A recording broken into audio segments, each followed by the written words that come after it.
On the bench today we have a Siltronix 1011D Comanche. This was probably what I would call, and I mean this no joking, this is probably the first black box CB radio. Wasn't exactly an export. You'll often hear me say, yeah, those black box export radios. Well, this wasn't exactly an export radio, but it definitely was probably the first black box radio. I say that because this is basically a different version of the Swan 1011, which was a true 10-meter radio. Now, they came out with, apparently back when they released those, some bunch of hams, and not only that, but also like QST and whatnot, the magazine and whatnot, was going to stop allowing them to run their ads because they considered it a CB radio that just happened to also do 10 meters. So apparently what they did was they split off Swan into Siltronix, and voila, the Siltronix 1011s were born, the Comanches. They're an all-tube type radio, except for, few diodes and a few other little small parts, but for the most part it is a tube type radio. This one was a 77 probably date range, because this is a D model, so this has the 40 channel dial, so this 76-77 era. They're good radios. Now you'll hear a lot of people say, these old rigs like this, they're not worth a shit because they drift all over the place. Well, yeah, they do, but it's kind of part of owning an old radio, is that, that's almost part of the nostalgia, is, keeping up with that drift. And honestly, the drift is not that bad. It may be horrible from cold, just turning the radio on, till the time it heats up, but once the VFO or VCO box warms up, they're actually fairly stable. Now, if you start doing a really long key down in a radio, it gets a lot of extra heat in it. Yeah, it might shift a little bit more, but like I say, from the time you turn this on to it warms up, once it warms up, they're actually fairly stable if they're not heavily modified. This one is not, and I think that's one of the big problems with these radios. People that are familiar with these, CBers get their hands on them. And, of course, when I say these were black box radios for a reason. It was sold as a 10-meter radio, because you'll see it has a 28.5 X-ceiver for, a transceiver. So it transmits and receives on this top scale. Now, in this position, the 27.0 receive is the bottom scale. And you'll notice that's calibrated in CB channels. Now, it has the frequencies, but it also has the channel numbers. And the D being the last version, it actually had the scale that was calibrated up to channel 40, where the previous one only with the actual channel numbers only went up to channel 23, because that was the channels of the day. But these were, like I say, it's what I would, the FCC would look at something like this nowadays, and they'd probably pass out laughing. They'd be joking about this, weeks or months from now. If somebody tried to get type acceptance or whatever on one of these things. But, it was such a simple modification for any CBer to grab one of these things, plop in a piece of wire, and bam, he had himself a high-power CB. The problem is when they it's not so much that they do that. That doesn't cause the instability.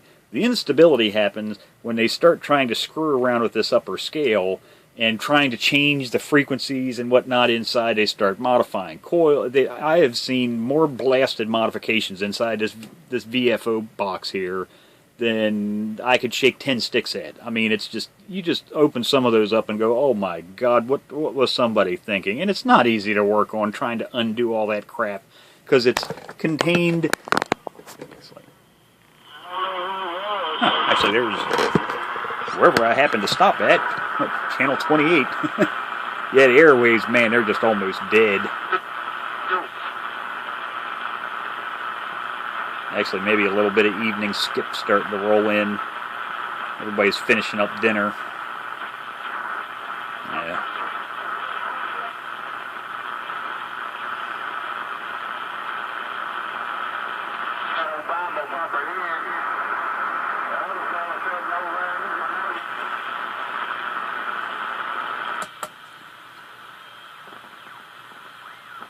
Not really. So anyhow, turn it off here so the light bulb's not blinding the camera. But so you have this VFO box here.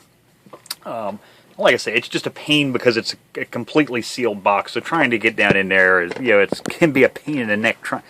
Doing the modifications might be one thing back when somebody did it, but trying to get in there to undo those modifications to the coils or capacitors that they did in there can be a bit of a pain sometimes. So the customer bought this one. Had it shipped directly to me, so he hasn't actually physically had it yet. And it was supposed to have transmit problems, and it did. And this belonged to a CBer. No ifs, ands, or buts. It was a screwdriver man. Somebody that loves turning screws, because you couldn't have gotten this thing farther out of alignment on the transmitter circuit if you tried. It was completely dead. They had the neutralization, basically the entire RF final section on this thing was so far out of alignment, and, the neutralization for the final tube was so far out that it basically killed the transmitter on this. So he got the radio and came with this Shure microphone, which, they're actually nice mics when they work. These work great for short people or if you're tall. They have it right out of camera range. They have the gooseneck microphone head, but apparently the cartridge in this one is really, really weak. These radios are known for having pretty good audio amplification, for mic, or as far as mic gain goes, and you'll see where I have the mic gain set right now. Way over here, that's usually where I run these at, somewhere between like the second and third notch with most of my microphones. And what I'm using right now actually is a sonar microphone, because this is an original factory sonar, so it has the factory plug on it, but they're wired exactly the same, because there's only a microphone, shield, and transmit line. So, but like I said, these good microphones. But yeah, this thing booming audio on just like two. So yeah, they really don't need much. Now these were sideband radios that just happen to do AM. I say that because they are good sideband radios. But it was, I don't want to say it was an afterthought. I know they were going to do these, have AM enabled on them, but you just kind of get the feeling that that was an afterthought because it really wasn't engineered for fantastic AM performance. Main reason being the same balanced modulator circuit, most all of the audio circuit that's used for sideband is used for AM. So all of your AM audio goes through this fairly narrow skirted crystal filter down here. So that cuts, now granted that's a good thing because it actually helps to, for me, I prefer it. I actually like the way the 1011s operate on AM. Some people don't. They think it's too narrow banded. I think it's good because it really helps to cut down on noise, adjacent channel splatter, all that hash and trash you really don't want to listen to. Actually, these things help to reduce that because the AM audio is also run through this, not just receive, but also transmit is run through that crystal filter. So, like I say, that can be a plus or a minus depending on who you are.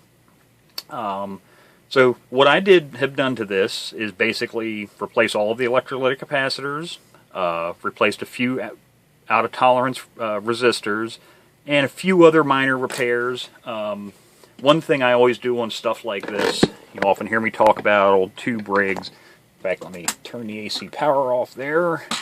I can actually get down in here and touch without fearing getting electrocuted. I always replace the originals. They're down in this little tray here somewhere. These were the original line to ground bypass caps, or safety caps, okay? So there's one from each line to ground to the chassis. Now this does not have a, or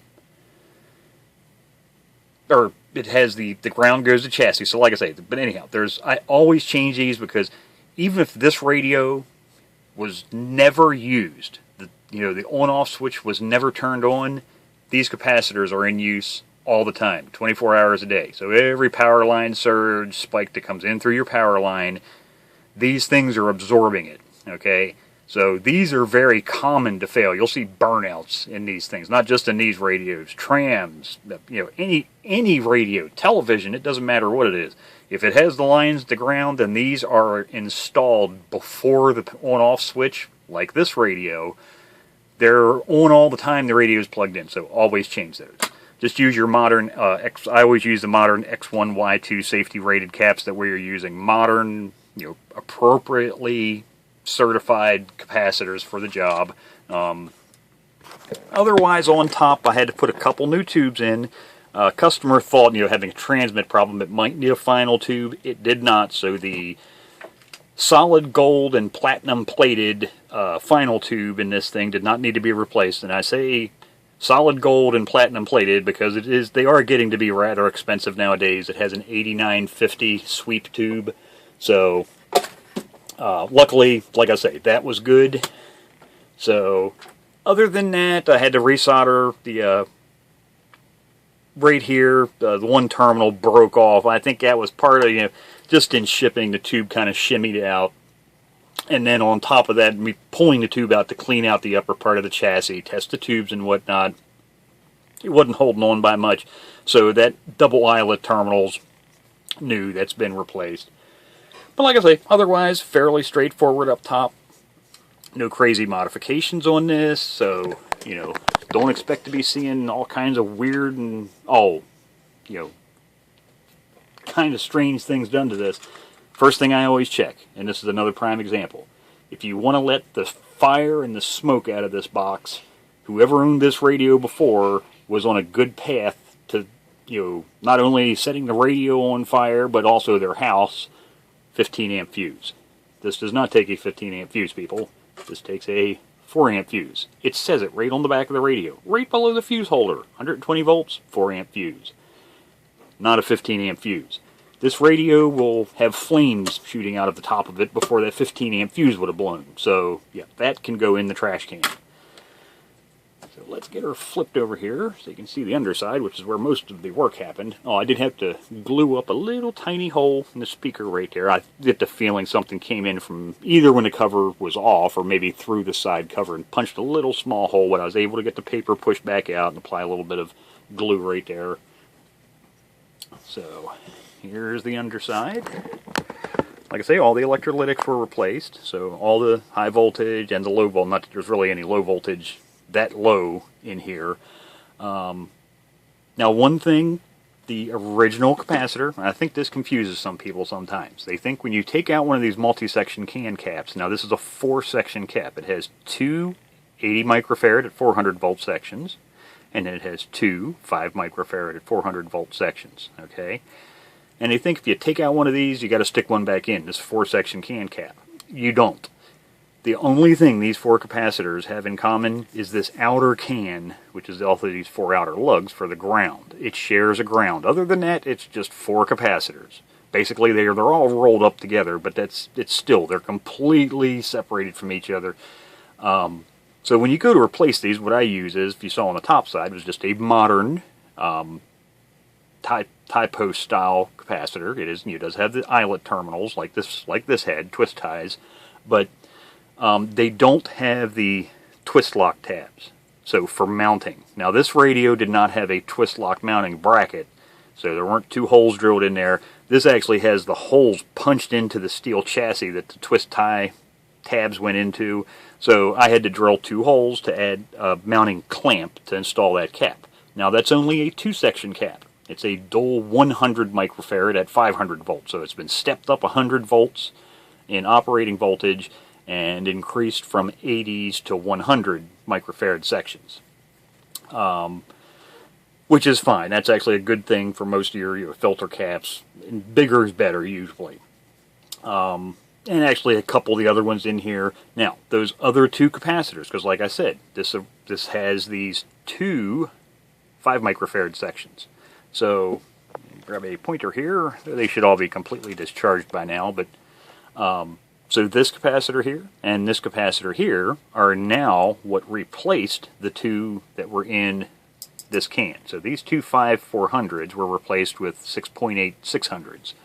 A little bit bigger value, actually a lot more voltage, but like I say, They were moved outside of the can basically and stuck on the underside. Now I did add one terminal tie strip over here. That's mounted to one of the can clamp screws that I added up in there. It gives me a convenient location, and some of the wires that were attached here be easily, it makes for easy installation that way. And then just find, a common, because every one of these terminal strips has a ground point on it, so it's usually fairly easy anytime you need to add, axial capacitors on the underside. It's always easy to find grounds on stuff like this. They're everywhere. Every single terminal tie strip has one. Every tube socket has multiple ground tie points on it. Let's see, what else? Several resistors were changed. I think this one, and I think it was this one, were both like 2 times higher in value than they're supposed to be. They were way completely out of the ballpark, out of tolerance. And a few others were replaced. There's one there, like I said, changed the other one here. And, like I said, other than that, it really didn't need anything. It needed a good cleaning, cleaning all the tube sockets, because some of the tube sockets, the pins, or, the sockets inside here were a little bit oxidized. I was getting some intermittent connections with some of the tubes, so a little bit of deoxid, just push the tubes in and out of the sockets a couple times, cleans them up. Lubricate all of the controls, so anywhere there's, contact, everything was lubricated. The VFO control, or channel, it's not really a channel selector, it's the VFO. This thing was very stiff. You could not, do the one pinky tuning, especially on the coarse tune. It was lubricated, and it's extremely free now. You can see it's, it even keeps a little bit of rotation going once I, get my hand off of it. It really, really spins free. So, and same thing with all the other controls, especially the plate, the tune and load controls were lubricated. All of the rotary switches, the wafers, those were also cleaned. So there you go. There's basically, a stock radio, the way one of these things should be. A lot of people say, oh, why don't you stick a, new DDS VFO in it? You'll get rock solid frequency stability, and yeah, and then you've just got a butchered, hobbled together, in my opinion, piece of junk. Part of the joy, in my opinion, of operating an old radio is putting up with some of their idiosyncrasies. And any tube type radio is going to have some frequency drift, especially if the oscillator circuit, the entire thing is all basically vacuum tube operated. It's going to happen. And like I say, though, these aren't that bad as long as they haven't been butchered by some CB, hack job over the decades. They're actually not that bad. Once they warm up, they're fine. Every once in a while, you may have to touch it up just the tiniest bit, but yeah, you don't have to sit there with your hand on the knob all damn day. Now, from the time when it's cold to it warms up, yeah, you might as well you could just stick a finger on here and just keep slowly turning and turning and turning and turning. Because they do drift a good bit from cold, from room temperature to operating temp. But yeah, I really like these radios. They were built like a tank. They're take a licking, keep on ticking. In my opinion, their only downfall is 2 vacuum tubes. The 8950s, they're getting very expensive and hard to find, and something a lot of people don't think about, but this little tube over here, they're starting to get a little bit on the salty side as well. And they're also getting a little bit hard to find, and the reason they're getting expensive is that tube was used in a lot of audio amplifiers. Now, that's a 6GW8. It's very similar to like a 6BQ5. The only problem is this is a 3-section tube. It's not a dual section tube. So there is no substitute for this tube. There is absolutely no tube where you can just pull this one out of the socket, plop something else in there. Maybe if the filament voltage was different, rewire to, accommodate for something like that. But there is no drop-in replacement for the 6GW8.